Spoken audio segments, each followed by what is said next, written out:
اور ہاں، جو بولنا نہیں جانتا اسے بولنا سکھاؤ. جو شخص بولنا نہیں جانتا اسے بولنا سکھاؤ، لیکن اس یقین کے ساتھ کہ جب وہ پہلی بار روانی سے بولے گا تو سب سے پہلے تمہیں گالی دے گا.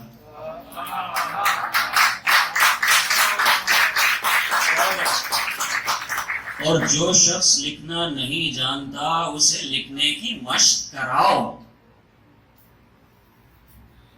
جو شخص لکھنا نہیں جانتا اسے لکھنے کی مشق کراؤ، لیکن نفس کی اس آمادگی کے ساتھ کہ جب وہ پہلی بار اپنا نام لکھنا سیکھ لے گا تو سب سے پہلے تمہارے قتل کے محضر پر دستخط کرے گا. اس سماج میں اگر تم یہ سنو کہ قاتل مقتول کا دوست نہیں تھا تو اس پر تعجب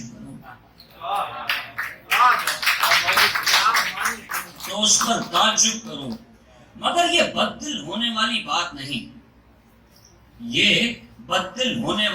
نہیں. ایک انسان دوسرے انسان سے مایوس ہو سکتا ہے، لیکن انسانیت سے مایوس نہیں ہونا چاہیے، کیونکہ انسان صرف ایک زمانے میں سانس لیتے ہیں، مگر انسانیت زمانوں میں زندہ رہتی ہے.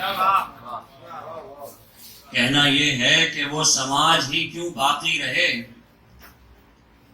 وہ سماج ہی کیوں باقی رہے جس میں ایک شخص کو دوسرے شخص کی لاش پر سے گزر کر آگے بڑھنا پڑتا ہے. وہ سماج ہی کیوں باقی رہے جس میں ایک انسان کو دوسرے انسان کا احسان مند ہونا پڑتا ہے.